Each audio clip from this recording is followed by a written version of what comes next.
This has not been a great year for the Vita. It's 9 years old now, so it's amazing that we're still getting games for it and that it's lasted this long.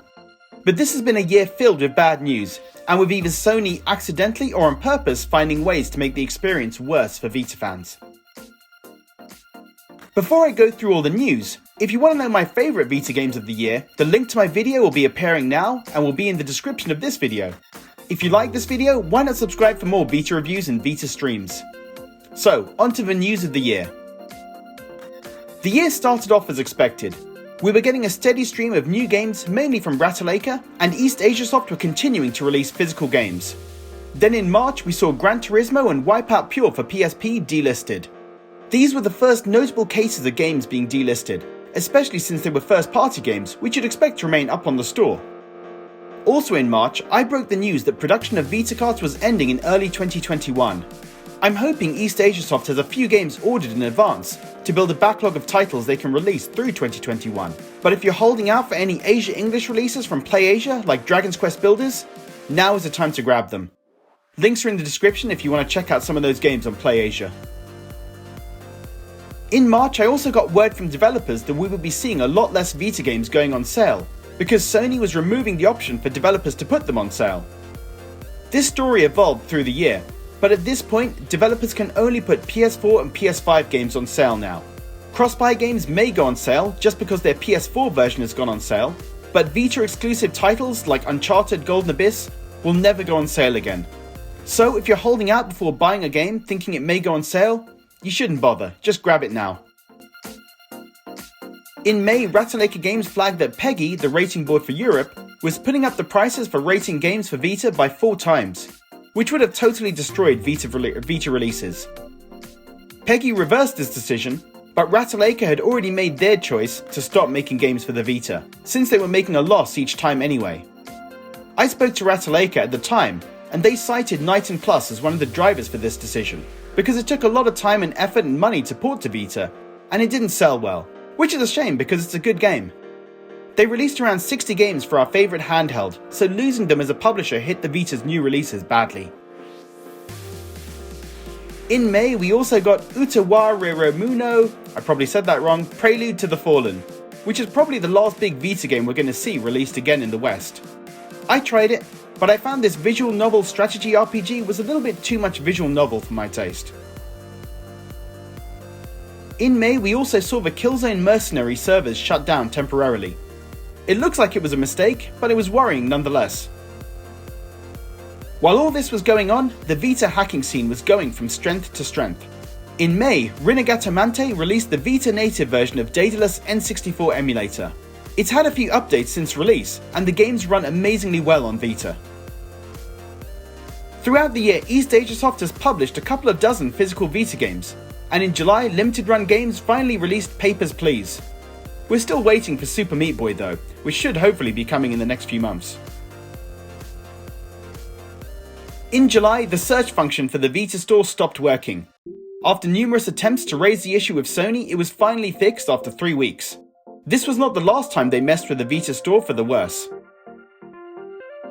Possibly bigger news for me than the entire Vita community, in August my 3rd book about the Vita was finalised. This marked the end of my trilogy of books about the history of the Vita's life. And thank you to everyone out there that supported me. In September, the Danganronpa games were delisted from Vita, as the publishing rights moved back to Spike Chunsoft. There were hopes that Spike Chunsoft would re-release them for the Vita, but that hasn't happened unfortunately. It seems like those games are lost to us digitally. Hopefully you guys managed to pick up the physical copies at least. A few nice surprises for Vita releases were Ultra Core, Yumetsutsutsu, and Xenocrisis. We weren't expecting them at the start of the year, so it's nice to see good games still coming to the system. October onwards saw a glut of bad news. Firstly, Sony announced with the PS5 coming soon, they would end the web and mobile stores for the Vita and PS3 games. This made it harder to find and buy games for the Vita. There are also games that are not on the Vita store, but could have been found on the web store, like Romancing Saga 3 and Third Birthday. Luckily, there are some workarounds and links to the old store, but it gave us a bit of a scare for a while. This news has had another impact in that it put some developers off from releasing games digitally on the Vita. East Asia Soft published Death Tales physically, but it won't appear on the Vita store. The game's developer Luc Bernard from Arcade Distillery cited the lack of Vita games on the web store as one of the reasons they would not release the game digitally. The Vita store has always been pretty user-unfriendly, and new games don't often show up.